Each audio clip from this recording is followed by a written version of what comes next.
ألف لام ميم. غلبت الروم في أدنى الأرض وهم من بعد غلبهم سيغلبون في بضع سنين لله الأمر من قبل ومن بعد ويومئذ يفرح المؤمنون بنصر الله ينصر من يشاء وهو العزيز الرحيم. وعد الله لا يخلف الله وعده ولكن أكثر الناس لا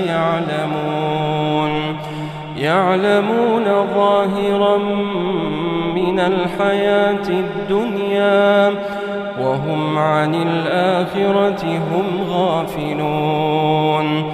أولم يتفكروا في أنفسهم ما خلق الله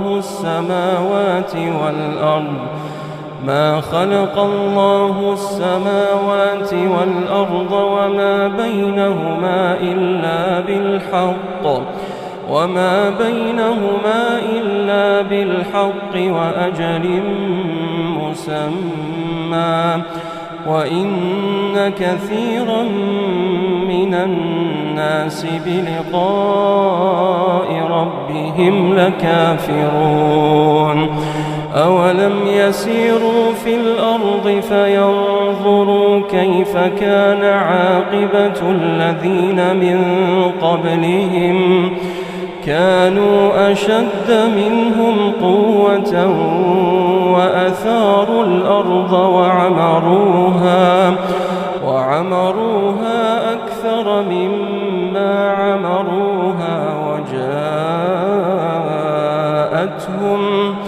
وجاءتهم رسلهم بالبينات فما كان الله ليظلمهم ولكن كانوا أنفسهم يظلمون.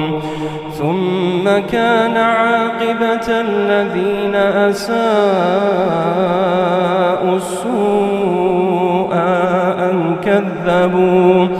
أن كذبوا بآيات الله وكانوا بها يستهزئون.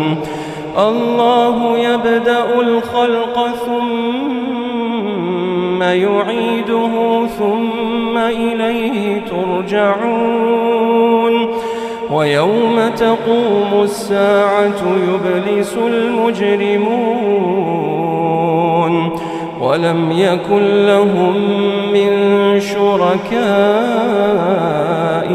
شفعاء وكانوا بشركائهم كافرين. ويوم تقوم الساعة يومئذ يتفرقون فأما الذين آمنوا وعملوا الصالحات فهم في روضة يحبرون.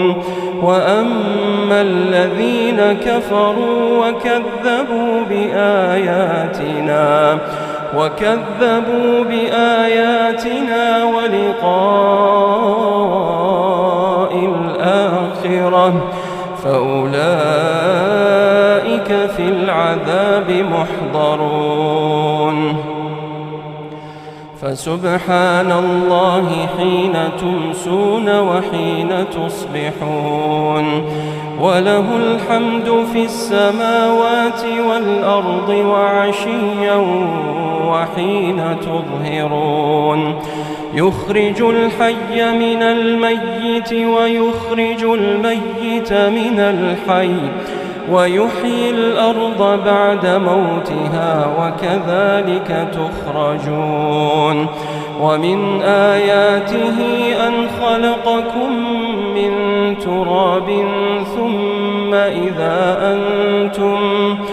ثم إذا أنتم بشر تنتشرون ومن آياته أن خلق لكم من أنفسكم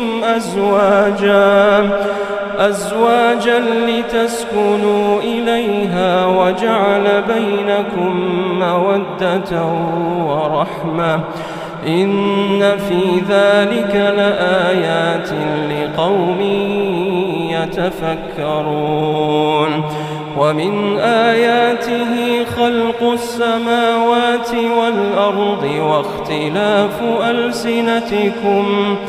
واختلاف ألسنتكم وألوانكم إن في ذلك لآيات للعالمين ومن آياته منامكم بالليل والنهار وابتغاؤكم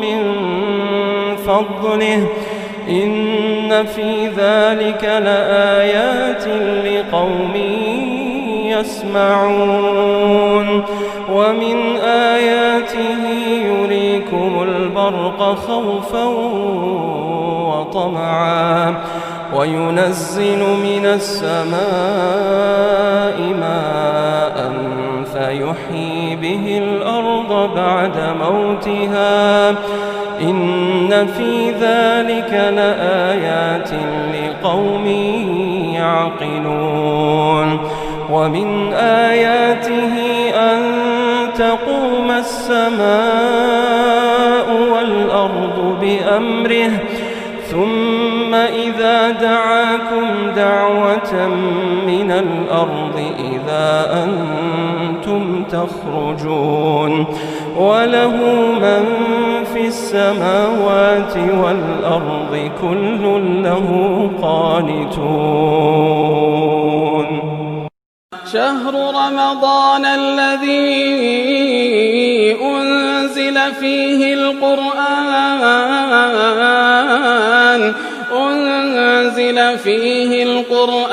هدى للناس